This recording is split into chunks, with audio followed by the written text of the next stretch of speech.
Welcome back to Beyond the Gates. Spoilers.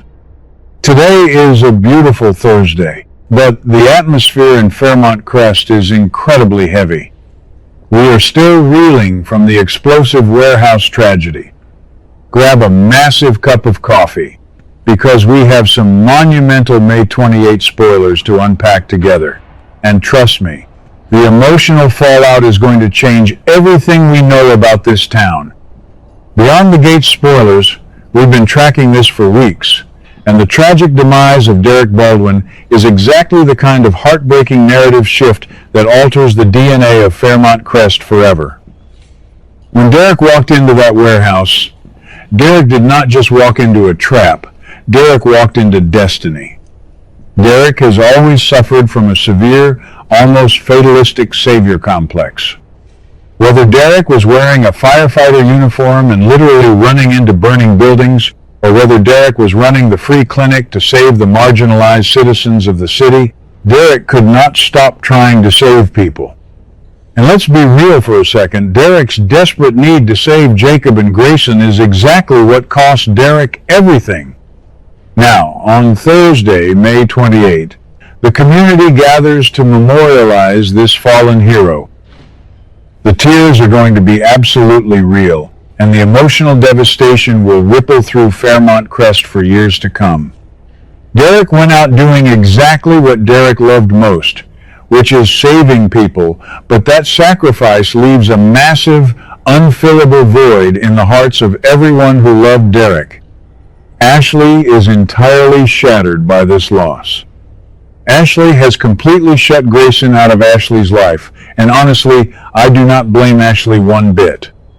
Grayson brought the dark, mob-like underworld right to Ashley's doorstep, and Grayson's lies directly resulted in Derek taking a fatal bullet from Ren. Grayson is drowning in guilt right now, but is Grayson's guilt enough to bring Derek back? No. Amazing how Grayson thought Grayson could play with fire and not burn the people Grayson loves. I personally believe Ashley will never forgive Grayson, and Ashley shouldn't. Grayson needs to face the harsh consequences of Grayson's reckless actions. Ashley is leaning heavily on Naomi and Jan for support, and Ashley is directing every single ounce of Ashley's agony straight into pure, unadulterated hatred for Grayson. Grayson is isolated, desperate, and entirely responsible for the nightmare Grayson created. Ashley deserves so much better than the chaos Grayson brought into Ashley's world. Naomi is also completely overwhelmed by grief. Naomi is mourning Derek while Naomi's husband Jacob is out playing relentless detective. Jacob survived the warehouse shootout by passing out from a head injury, and now Jacob is obsessed with taking down the plasma ring and locking Ren away forever. But here's the kicker. Jacob is so focused on the investigation that Jacob is completely neglecting Naomi. Naomi needs Jacob right now, but Jacob is entirely consumed by Jacob's undercover mission fallout.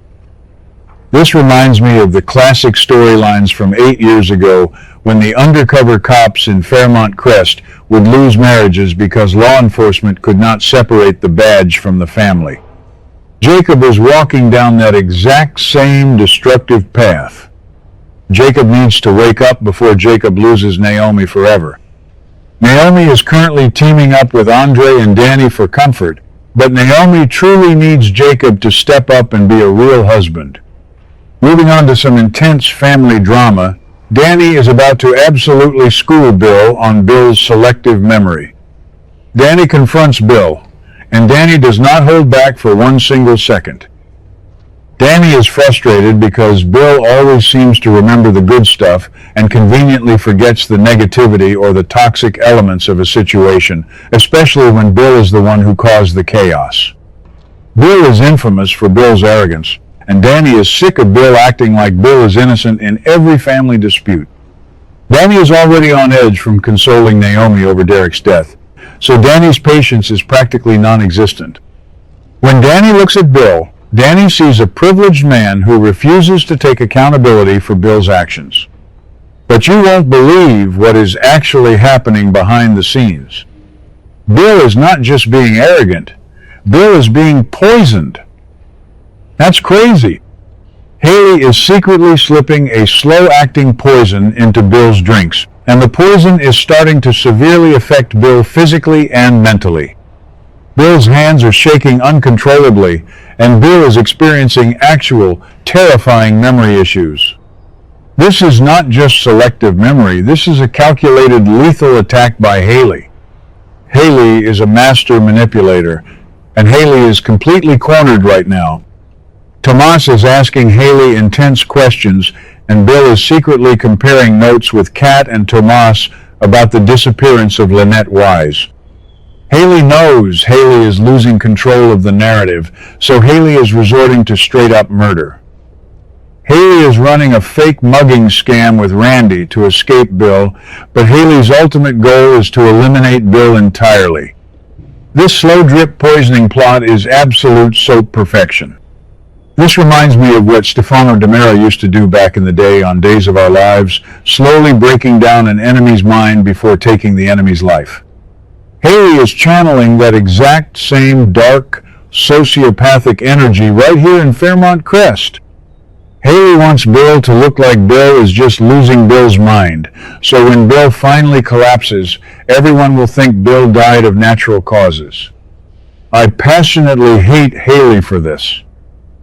Bill is a genuinely good person who is just trying to uncover the truth about Lynette. Bill does not deserve to be murdered by Bill's own wife. Dani might be schooling Bill right now, but Dani needs to realize that Bill is in grave danger. If Dani or Tomas or Kat do not figure out what Hayley is doing, Bill is going to end up in the morgue right next to Derek. Now, we absolutely need to talk about Ted, because Ted is about to step right into a massive mess with Nicole. Ted recently told Anita and Vernon that Ted thinks Nicole should be the new chief of staff at Garland Memorial Hospital. Anita and Vernon explicitly warned Ted not to do this. Anita and Vernon told Ted that Nicole does not want an administrative position, and Anita and Vernon told Ted to talk to Nicole before Ted did anything stupid. Did Ted listen to Anita and Vernon? Of course not. Ted never listens to anyone. Ted went ahead and threw Ted's weight around, and now Ted's vote of confidence is going to rub Nicole the exact wrong way. Nicole is already dealing with secret jealousy over Ted and Shanice's advancing romance, and Ted's meddling is going to push Nicole over the edge. It is time for the hot take section, and my controversial opinion is going to spark a massive debate in the comments. If you ask me, this is a huge mistake because Ted is actually the villain in this scenario. Ted is not trying to help Nicole. Ted is trying to control Nicole. Ted is currently waiting for Shanice to make a decision about Shanice and Ted's romantic future. Ted is playing sick games with Shanice's heart, while simultaneously trying to orchestrate Nicole's entire career.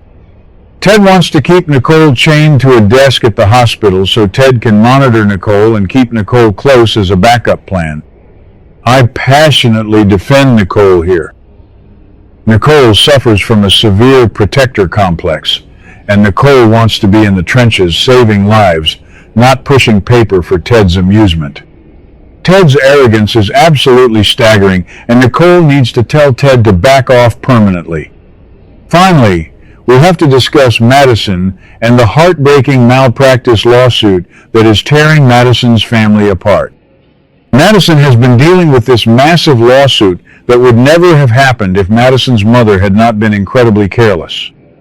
The neurologist is struggling with extreme consequences that threaten Madison's entire career and reputation at the hospital. This lawsuit has completely fractured Madison's family, leaving Madison isolated and stressed. On Thursday, Madison admits to Chelsea that Madison still holds out hope for a reconciliation with Madison's family. Madison is clinging to the absolute best-case scenario, hoping that the family can heal from this devastating medical scandal. Chelsea is listening to Madison, but Chelsea knows exactly how brutal the medical board can be in these situations. But let's dive into some predictive lore. Weave in the fan theories, because the Beyond the Gates spoilers community has been buzzing about Madison's mother for days. What if Madison's mother was not actually careless? What if someone intentionally tampered with the medical records to frame Madison's mother? This is Fairmont Crest, where nothing is ever a simple accident. I personally believe that Leah or Mona might have deep ties to this malpractice suit. Mona is currently delivering a mysterious health update to Jan, and Leah is a known manipulator who destroys careers for fun. What if Madison is taking the fall for a massive hospital conspiracy or